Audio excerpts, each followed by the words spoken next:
مسئلہ فدق کے متعلق ہم رافضیوں پہ کریں گے. وقت تا قیامت ہے کوئی رافضی قرآن سے کتب اہل سنت سے اس کے جواب دے دے صحیح سند کے ساتھ، متصل صحیح سند ہو، تو ہم اس کا مذہب قبول کرنے کے لیے تیار ہیں.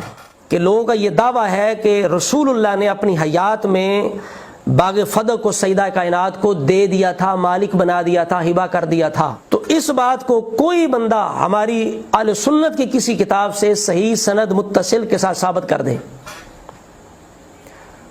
نہیں کر سکے گا. کیونکہ حق سیدہ کا تھا فدق، اور فدق کو غصب کر لیا گیا. آج ایک صاحب نے کہا کہ آپ ہمیں کسی مستند کتاب سے دکھائیے کہ فدق سیدہ کا حق تھا تو ہم تب مانیں گے. آپ یہ بتائیں کہ آپ کی نظروں میں علامہ جلال الدین سیوطی مفسر قرآن محترم ہے کہ نہیں؟ اہل سنت کے یہاں محترم مانے جاتے ہیں.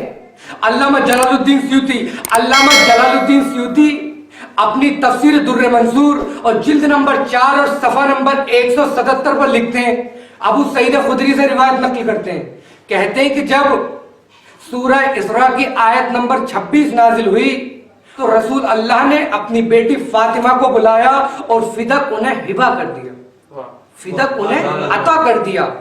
علامہ جلال الدین سیوطی کہتے ہیں کہ جب سورہ اسراء کی آیت نمبر 26 وآتِ ذی القربى حقہ نازل ہوئی تو رسول اللہ نے فدق اپنی بیٹی کو عطا کر دیا. اور ان کے علاوہ اہل سنت کی مشہور کتاب جس کا نام ہے میزان الاعتدال میں جلد نمبر 2 صفحہ نمبر 288 پر روایت نقل، سورہ اسراء کی آیت نمبر 26 نازل ہوئی تو اللہ کے رسول نے اپنی بیٹی کو بلایا. عبارت ہے کہ لما نزل قولہ تعالی فآتِ ذی القربى عطا رسول اللہ فاطمہ فدقا، رسول اللہ نے اپنی بیٹی فاطمہ کو بلایا اور فدق انہیں ہبہ کر دیا. اس روایت کے بعد یہی روایت اہل سنت کے ایک اور مشہور کتاب جس کا نام ہے کنز الامال کی جلد نمبر 2 اور صفحہ نمبر 158 پہ بھی یہ روایت نقل ہوئی ابو سعید خدری سے کہ جب یہ آیت نازل ہوئی سورہ اسراء کی آیت نمبر 26، سورہ اسراء کی جب آیت نمبر 26 نازل ہوئی تو رسول اللہ نے اپنی بیٹی فاطمہ کو بلایا اور فدق انہیں ہبہ کر دیا. لیکن پھر کیا ہوا؟ رسول اللہ کے بعد فدق پر قبضہ کر لیا گیا اور فدق کو شہزادی سے غصب کر لیا گیا، چھین لیا گیا.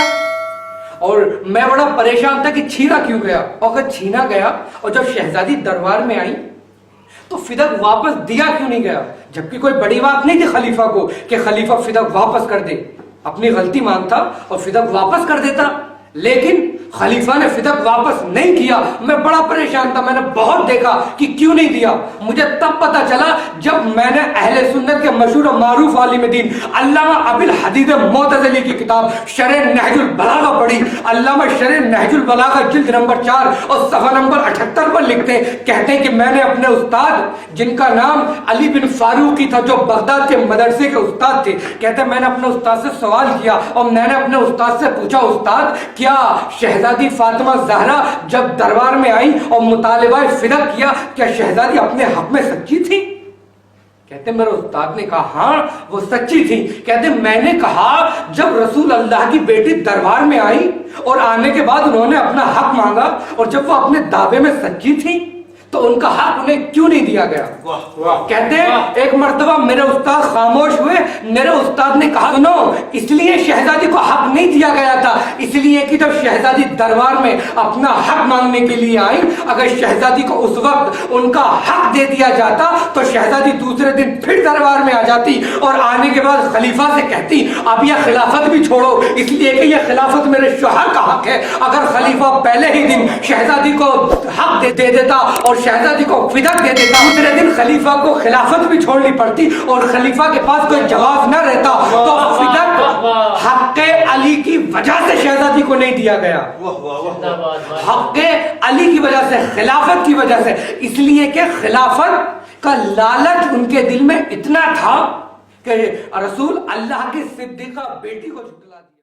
السلام علیکم، سبسکرائب کریں ہمارے چینل کو اور بیل آئیکن کو کلک کرنا نہ بھولیں تاکہ آپ دیکھ سکیں ہماری نئی ویڈیوز.